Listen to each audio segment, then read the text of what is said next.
Avatar Meher బాబాకి జై. ఈరోజు మనము ద జాయస్ పాత్ అనే పుస్తకంలోంచి ఒక అంశం చదువుకుందాం. ఇది హైదర్ నాడిల్ రాసింది, వాల్యూమ్ 1. 2 వాల్యూమ్స్ ఉన్నాయి. వాల్యూమ్ 1 ఇదంతా కూడా మనీ గురించి ఆవిడ రాసిన పుస్తకం. అయితే అందులో ద మిస్చీవియస్ క్లాక్ అంటే అల్లరి గడియారం గురించి మనం చదువుకోబోతున్నాం. మణి అక్కడ పిల్గ్రిమ్స్ దగ్గర ఉన్నప్పుడు మండలి హాల్లో తరచూ ఈ కథ చెప్తూ ఉండేది. తను ఏమంటున్నారంటే, ఈ ఈ ఈ కథ ద్వారా మనకేం తెలుస్తుందంటే, చిన్న చిన్న ఆర్డర్స్ బాబా ఇచ్చేయి ఎంత డిఫికల్ట్గా ఉంటాయి అనేది ఆవిడ చెప్తూ ఉన్నారు.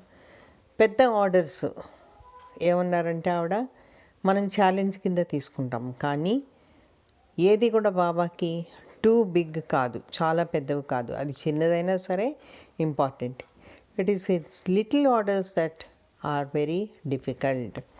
ఆమె ఏమంటున్నారంటే, పెద్ద ఆర్డర్స్ కన్నా కూడా చిన్న చిన్న ఆర్డర్స్ బాబా ఏదైనా ఇస్తే అవి చాలా డిఫికల్ట్గా ఉండేవి.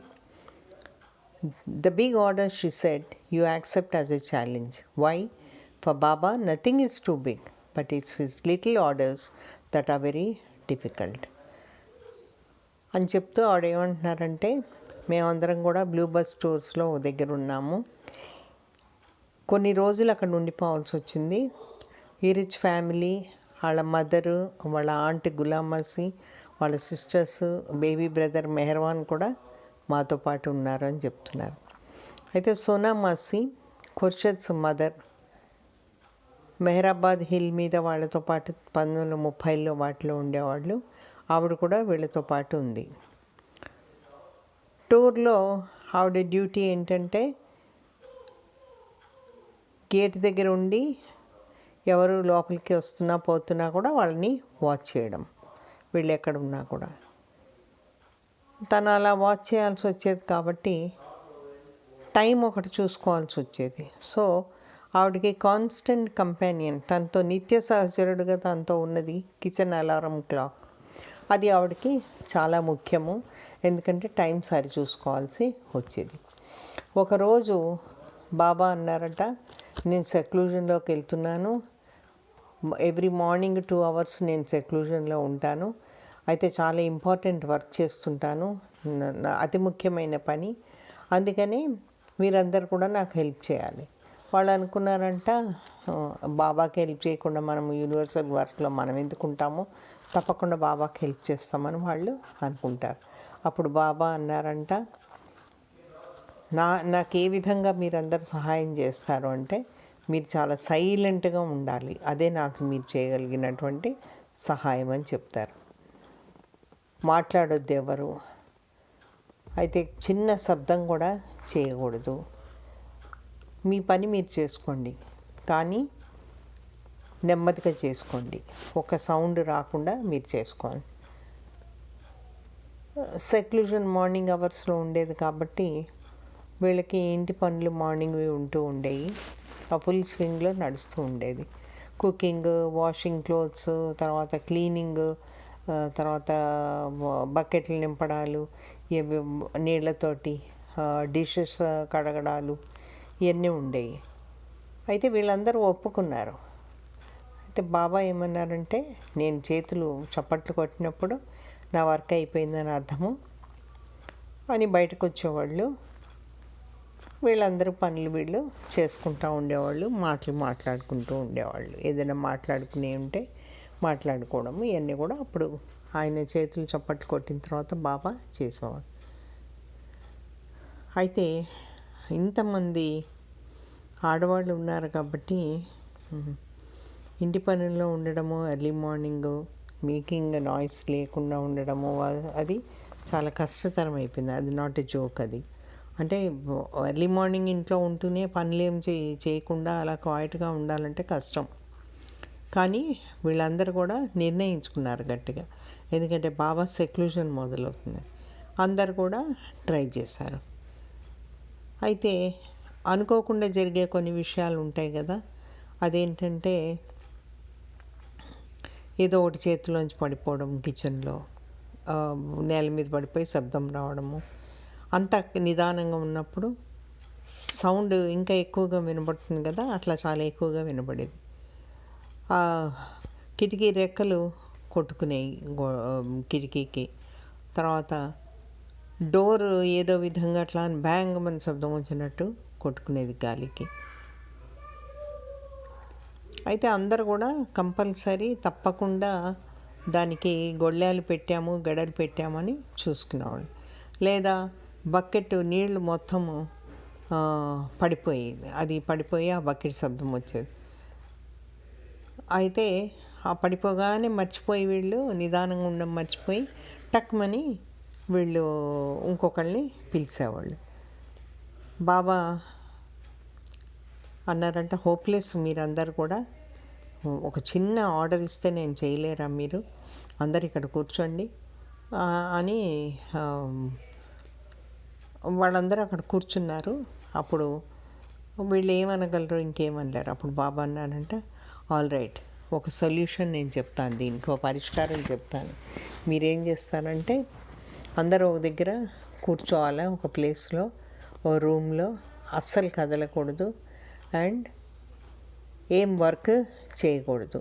That way it's bound to be quiet. ఆ రకంగా అయితే చాలా నిదానంగా ఉంటుంది అని బాబా చెప్పారు. అయితే నెక్స్ట్ మార్నింగ్ ఇది అంతా ఊహించుకోవడానికి మనకి చూసుకోవాలి. ఒక పెద్ద రూము, అందరు విమెన్ దాంట్లో కూర్చొని ఉన్నారు. బెడ్డింగులు, ఎవరెవరు బెడ్డింగ్లు వాళ్ళకు ఉన్నాయి, ఆ బెడ్డింగ్లు వేసుకుని దాని మీద కూర్చున్నారు. చిన్న చిన్న మ్యాట్రెస్ ఉన్నాయి లోపల బెడ్డింగ్లో, వాళ్ళు ట్రావెలింగ్కి యూజ్ చేసేవి అవన్నీ కూడా. అయితే దాని మీద కూర్చున్నారు. ఫర్నిచర్ లేదు, మ్యాట్రెస్లు అంటే పరుపులు మాత్రమే ఉన్నాయి. ఆ రకంగా మేము బ్లూ బస్ టూర్లో ఉన్నాము అని చెప్తున్నారు. బ్లూ బస్ టైంలో వీళ్ళందరూ బెడ్డింగ్ మీద కూర్చున్నారు అండ్ ఏమీ చేయకుండా అలా కూర్చున్నారు. అయితే ఏం కనబడుతుంది, ఎవరి కాళ్ళు వీళ్ళు వాళ్ళని, వాళ్ళు వీళ్ళని చూడడం, ఎదురెదురుగా కూర్చొని.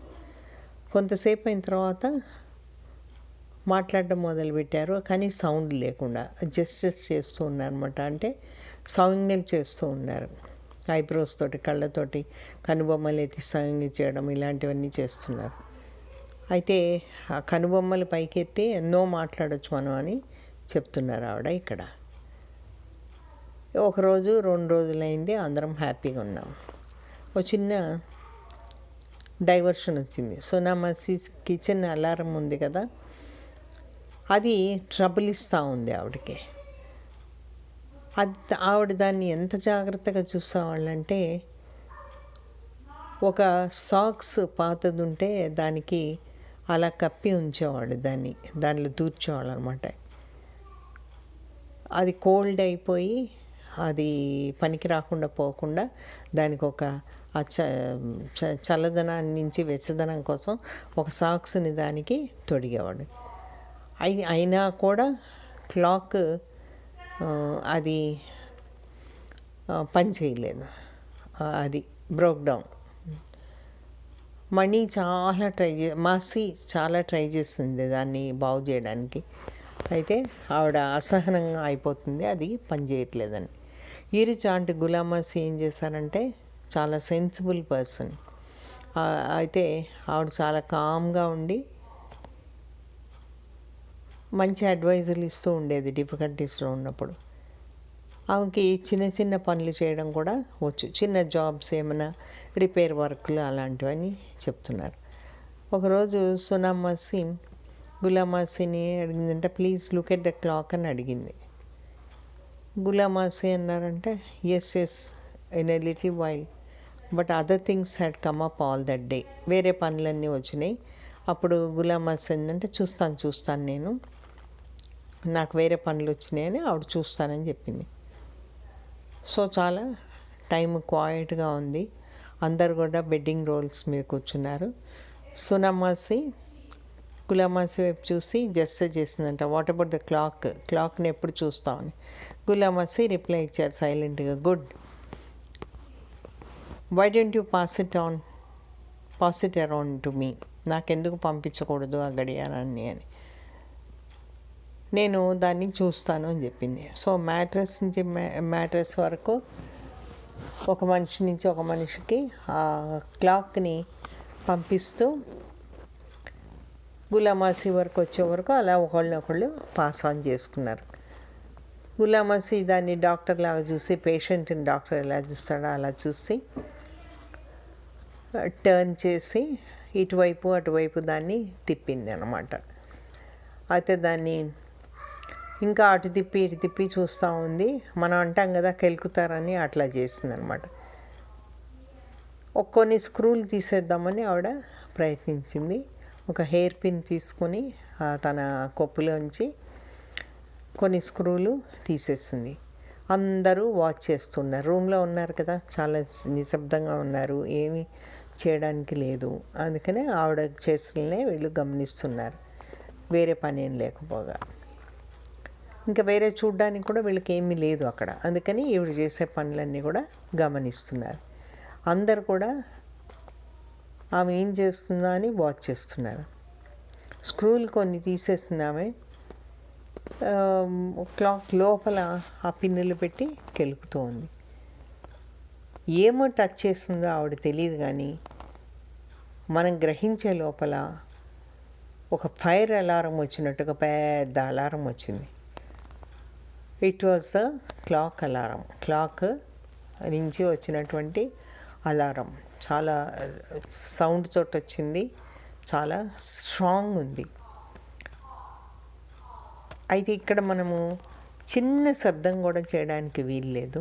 అటువంటిది పెద్ద శబ్దం వచ్చేటప్పటికి అందరూ షాక్ అయ్యారు, అందరూ భయపడిపోయారు. గులామాసి అందరిలోకి ఎక్కువగా భయపడింది. ఒకరినొకరు చూసుకున్నారు. What are we to do? ఏం చేద్దాము ఇప్పుడు మనం? ఏమిటి అసలే శబ్దం చేయకూడదని బాబా చెప్తే ఇలా అవుతుంది అని అనుకున్నారు. గులామాసి తన పిల్లో తీసుకొని ఆ క్లాక్ మీద పెట్టి గట్టిగా అదిమి పట్టింది. అయితే ఇది చూసి ఒక్కొక్కళ్ళు వరుసగా ఇస్తూ పోయారు వాళ్ళ దిండ్లు. ఆ దిండ్లన్నీ దాని మీద పెట్టి, దాని మీద కప్పి, దిండు మీద దిండు అలా పెట్టారు. గులామాసి అలా పెట్టి ఆ పిల్లోస్ అన్నీ ఒకదాని మీద ఒకటి పెట్టేటట్టు చేసింది. కానీ ఏమీ డిఫరెన్స్ లేదు, అంతే సౌండ్ వస్తూ ఉంది. వాళ్ళందరూ అనుకుంటున్నారంట, ఏమవుతుంది ఇప్పుడు, ఏం జరుగుతుంది, మన పని అయిపోయింది, ఇక దిస్ ఇస్ ద లిమిట్. బాబాకి చాలా కోపం వస్తుంది, నిజంగా కోపం వచ్చేస్తుంది బాబాకి అని వీళ్ళందరూ భయపడుతూ ఉన్నారు. అయితే వీళ్ళు నమ్మలేదు. ఒక్కసారి బాబా బయటకు వచ్చారు. ఏం జరిగింది అన్నాడు అని నవ్వారట Baba. He really enjoyed it. Baba నిజంగా అది ఎంజాయ్ చేశారు. We were so happy that the whole thing was over. అంతా అయిపోయినందుకు వీళ్ళు చాలా హ్యాపీగా ఫీల్ అయ్యారు. ఎందుకంటే రాగానే బాబా నవ్వేశారు. వీళ్ళని చూసి ఏం జరిగింది అన్నారు, నవ్వేశారు. But you see, just that little order, don't make a sound, don't let there be any noise, and we couldn't do it. కానీ ఏం చెప్తున్నానంటే చూసారా, ఒక చిన్న ఆర్డరు, ఒక సౌండ్ చెయ్యొద్దు, మీరు ఎనీ నాయిస్ ఉండకూడదు అని అన్నది వీ కుడెంట్ డూ ఇట్ అని we would laugh among ourselves. మాలో మేము నవ్వుకునేవాళ్ళము. అండ్ బాబా ఎందుకు ఇట్లా ఈ స్పెసిమెన్స్, మేమందరము ఒక్కొక్క నమూనాలు, మమ్మల్ని ఎందుకు తీసుకున్నారు తన పనికి అని మేము నవ్వుకున్నాము. అలా తలుచుకొని నవ్వుకుని, ఎందుకు మొత్తం ప్రపంచంలో మాలాంటి వాళ్ళని ఎన్నుకోవాలి బాబా అని, పనికిమాని వాళ్ళని అని, స్పెసిమెన్స్, ఈ నమూనాలని అని నవ్వుకున్నాం. Why us he would sometimes refer to us as broken down furniture. అప్పుడప్పుడు మమ్మల్ని విరిగిపోయిన సామాను, ఫర్నిచర్, విరిగిపోయిన సామాను మీరు అని బాబా జోక్ చేస్తూ ఉండేవాడు. he would say, I don't know why I have surrounded myself with lot of you broken furniture. ఎందుకు నా చుట్టూ ఇలాంటి బ్రోకెన్ ఫర్నిచర్ని పెట్టుకున్నాను, విరిగిపోయిన ఫర్నిచర్ని పెట్టుకున్నానని బాబా అప్పుడప్పుడు అంటూ ఉండేవాళ్ళు. మరొక సందర్భం వచ్చినప్పుడు మనము వేరే ఉదంతం చదువుకుందాము. ఇది అబౌట్ ద మిస్సీవియస్ క్లాక్ గురించి తను హైదర్నాడల్ పాత్ ఆఫ్ లవ్ బుక్లోంచి బుక్లో రాసింది అవతార్. ఇది మణి అప్పుడప్పుడు అక్కడ మనకి హాల్లో చెప్తూ ఉండేవాళ్ళు అవతార్ మెహర్ బాబాకి